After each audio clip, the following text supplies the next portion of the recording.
Showbiz fanatics, Attorney Annette Gozo naglabas na ng ilang mga imbitado sa GMA Gala Night. Present na bangkat din. But before that, if you haven't subscribed yet to my YouTube channel, please don't forget to like, share, and subscribe at hit mo na rin ang notification bell for more showbiz updates. Bago tayo of course magpatuloy sa ating updates for today's video, nais ko po muna magpasalamat of course sa lahat ng mga legit na nagmamahal, sumusubaybay at palagi ang nanonood sa lahat ng ating mga updates. Maraming salamat po.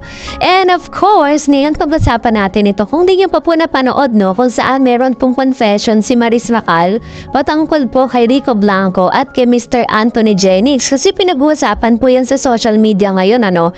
Medyo, yung hiwalayan nila, mainit-init pa at talagang pinag-uusapan po siya ngayon sa buong social media platform. Kaya kung hindi nyo pa po napanood yan, nalagay ko po yan sa ating end screen para mapanood ninyo.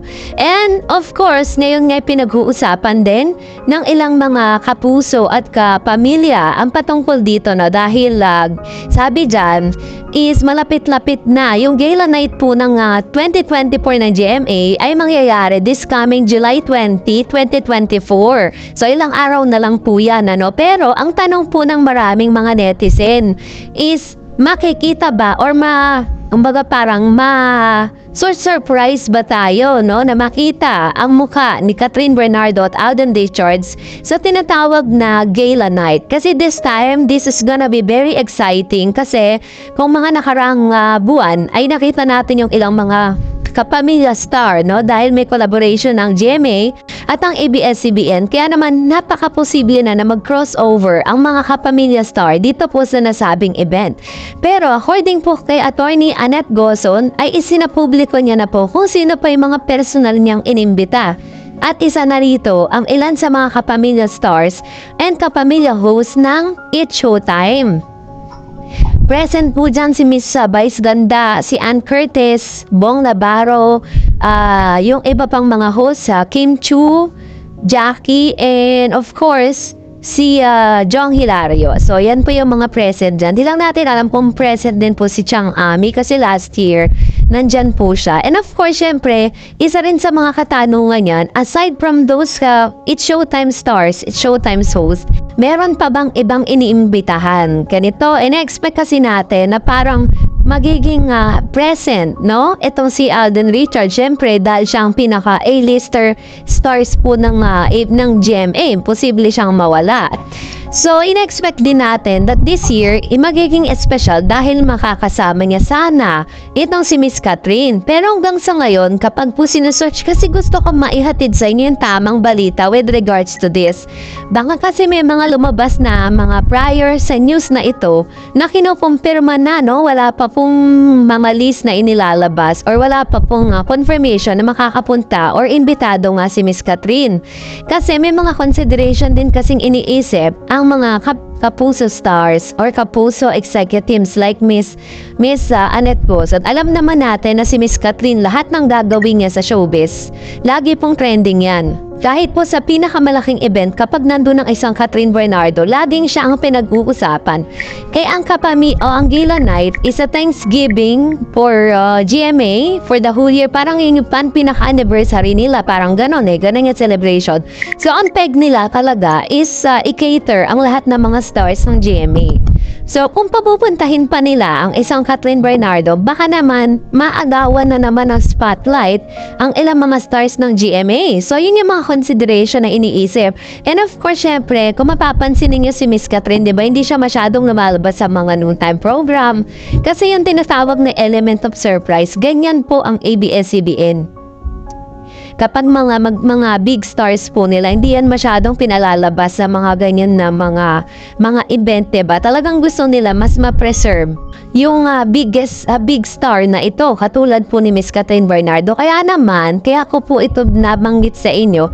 Kasi ayoko po kayo mag-expect. Kasi ang dami na po mga Katden fans ang nag-expect na makita sila together dito po sa sinasabing gala night. Kung nakita natin sila, and that's really good, diba? Kasi lahat sasaya.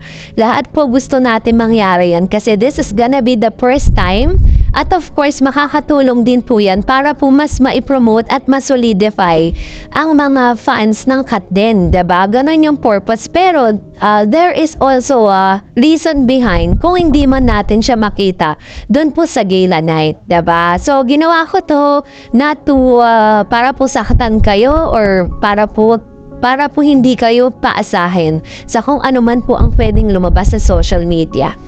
At dahil dyan, narito naman ang ilan sa mga komentong napili natin mula sa ating Facebook page.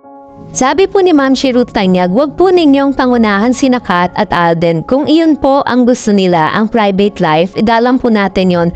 Maging masaya na lang po tayo na nakikita natin silang masaya at nag-i-enjoy na magkasama.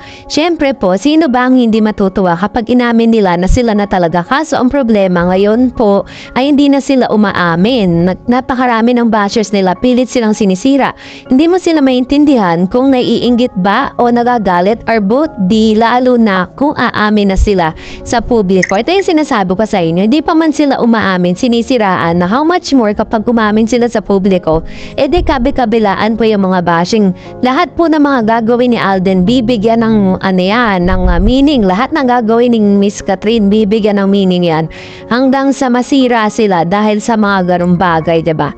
And sabi dyan, may mga tao talagang sadyang hindi makontento sa kapwa nila. Ayaw nilang nakikita ang isang Catherine Bernardo at Alden Richards na masaya. Ano bang ginagawa nilang masama? Wala naman silang sinasaga sa ang tao o relasyon. Pero silang single pero ang daming naninira sa kanila. Ito ba yung sinasabing demolition team ng Kat din? Sana po maging masaya na lang tayo sa ating kapwa.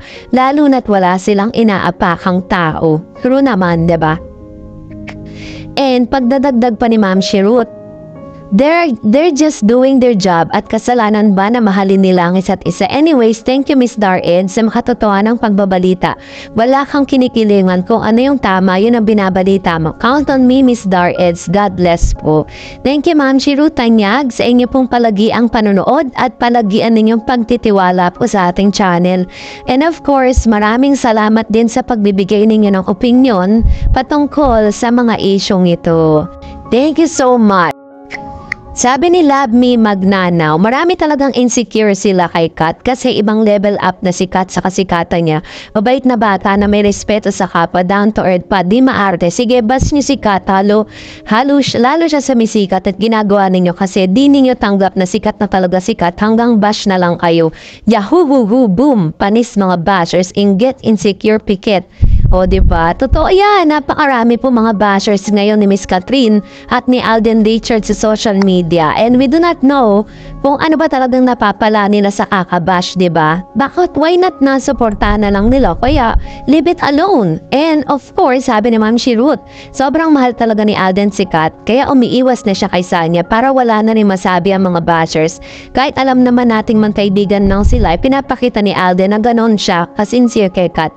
Napaka-gentleman talaga niya at napaka-genuine person, napaka-supportive niya kay Kat. Kahit sobrang busy ng schedule niya, may inilalaan talaga siyang oras para dito, which is very, very true. This is gonna be one of the top reason why Mami Min really love Alden Richards. And that's it for today. For more videos and updates, please don't forget to like and subscribe. And please don't forget to follow my Facebook page, Dar Eds TV. God bless everyone.